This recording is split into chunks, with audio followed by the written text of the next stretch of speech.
Hey students, how are you all.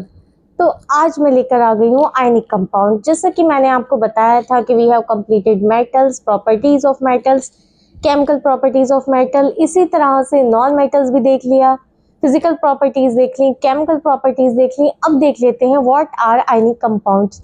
अब बात वहीं पर आ जाती है, उधार लेना उधार देना।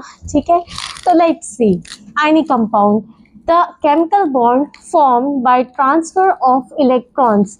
क्या कह रहा है? वो केमिकल बॉन्ड जो कि इलेक्ट्रॉन्स के ट्रांसफर से, ठीक है, from one atom to another, एक एटम से दूसरे एटम पर, is known as ionic compound. वो केमिकल बॉन्ड जो कि इलेक्ट्रॉन्स के ट्रांसफर से बनता है क्या कहलाता है? आयनिक कंपाउंड कहलाता है। अब सपोज कि वही एक पर्सन ने पैसे दिए हैं, दूसरे ने लिए हैं पैसे, तो जो पैसे दे रहा है, उधार दे रहा है, वो पॉजिटिव हो जाएगा और जो कि उधार ले रहा है वो नेगेटिव हो जाएगा। अब उन दोनों के बीच में एक कनेक्शन बन गया, एक बॉन्ड बन गई। बॉन्ड मतलब इस तरह से कि वो बार बार कॉल करके कहेगा कि भाई पैसे कब लौटाओगे, ठीक है।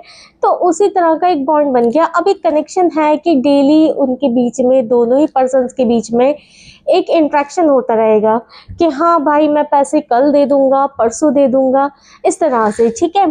तो यहाँ पे भी क्या होता है, एक आयनिक बॉन्ड बनता है, या फिर हम कह सकते हैं आयनिक कंपाउंड बनता है जब इलेक्ट्रॉन ट्रांसफर होते हैं। We have here NaCl, best example is NaCl।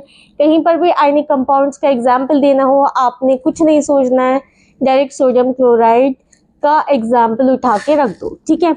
अब यहाँ पे सोडियम की आउटर मोस्ट में कितने इलेक्ट्रॉन्स है? 1 इलेक्ट्रॉन है। सोडियम का जो एटॉमिक नंबर होता है कितना होता है? 11 होता है, ठीक है। जब इसका इलेक्ट्रॉनिक कन्फिगरेशन करते हैं तो 2,8,1 आता है। ओके, अब यहाँ पर आउटर मोस्ट शेल में कितने इलेक्ट्रॉन्स है? 1 है। जाहिर है अब ये तो किसी से जाके 7 इलेक्ट्रॉन्स नहीं लेगा अपनी ऑक्टेट कंप्लीट करने के लिए, बल्कि क्या करेगा, अपना एक इलेक्ट्रॉन त्याग देगा, लूज कर देगा, ठीक है। इसने क्या किया, यहाँ से अपना एक इलेक्ट्रॉन निकाल दिया, माइनस कर दिया। कितने हो गए इसके पास इलेक्ट्रॉन्स? 2,8। अब इसकी आउटर मोस्ट शेल जो है वो कौन सी कहलाएगी? ये वाली कहलाएगी जिसमें 8 इलेक्ट्रॉन्स हैं। इसकी जो ऑक्टेट है कंप्लीट हो चुकी है, ठीक है। इसी तरह से Cl है, Cl का जो एटॉमिक नंबर होता है 17 होता है, ठीक है।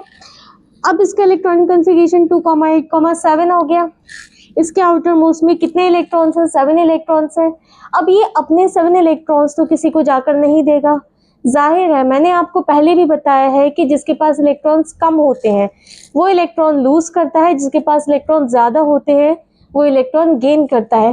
क्योंकि ऑब्वियस सी बात है कि कोई भी एटम जिसके पास ज़्यादा इलेक्ट्रॉन है वो अपने इलेक्ट्रॉन किसी एक पर्सन को या उतने 7 पर्सन को क्यों देगा, ठीक है। लेकिन अगर उसको कोई ऐसा बंदा मिल जाए जिसके पास एक इलेक्ट्रॉन है, खाली पड़ा हुआ है, एक्स्ट्रा है, तो वो ज़रूर उससे एक इलेक्ट्रॉन ले लेगा, एक बॉन्ड बना लेगा, साथ ही साथ अपनी ऑक्टेट कंप्लीट कर लेगा, ठीक है।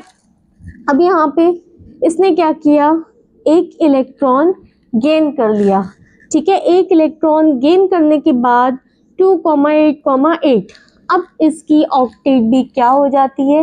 कंप्लीट हो जाती है। सोडियम ने अपनी ऑक्टेट कंप्लीट कर ली, क्लोरीन ने अपनी ऑक्टेट कंप्लीट कर ली। अब बॉन्ड कैसे बनता है? आउटर मोस्ट शेल में एक इलेक्ट्रॉन कंसीडर किया है, ठीक है। इसने उठा के यहाँ से अपना एक इलेक्ट्रॉन Cl को दे दिया।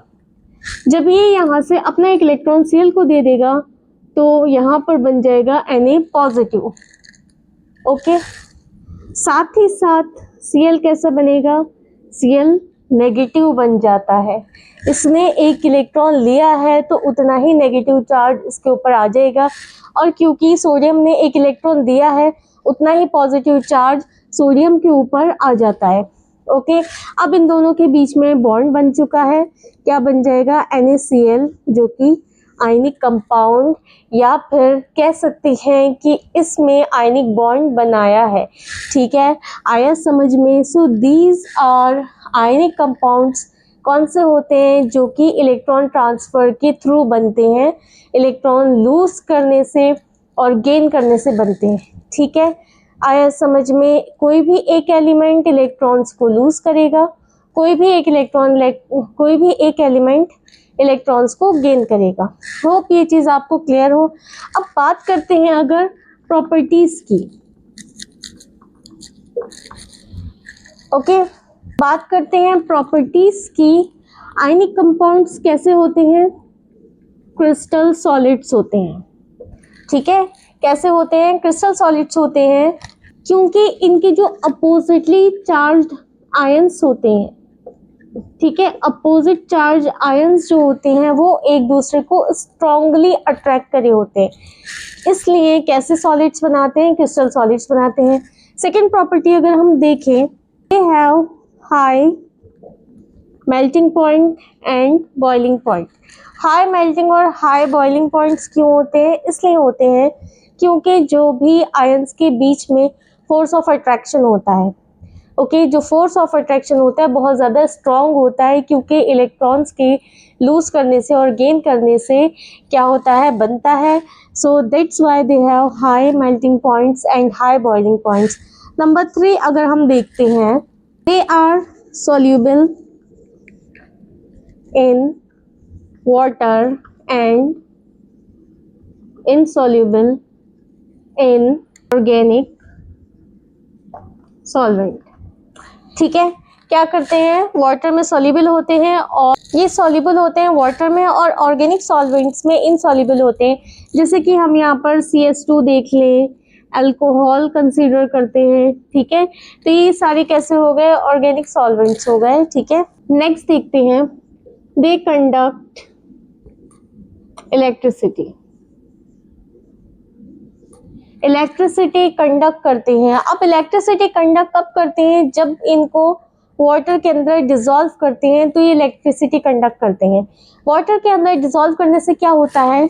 जो कि इनका पॉजिटिव चार्ज है और जो नेगेटिव आयन है, जो पॉजिटिव आयन है और नेगेटिव आयन है, दोनों ब्रेक हो जाते हैं, डिसॉल्व हो जाते हैं, जिसकी वजह से क्या हो जाता है? चार्ज फ्री हो जाता है और इलेक्ट्रिसिटी कंडक्ट करना शुरू कर देते हैं। ठीक है, so these are some properties of ionic compounds. Hope आप लोगों को इतना समझ में आया हो। Class 10th, hope you all are practising the questions. आप लोग क्वेश्चन प्रैक्टिस कर रहे हो और आप लोग थ्योरीज को अच्छे से पढ़िए। ठीक है, अच्छे से प्रैक्टिस करिए and also do subscribe my channel, share and like my videos. Thank you.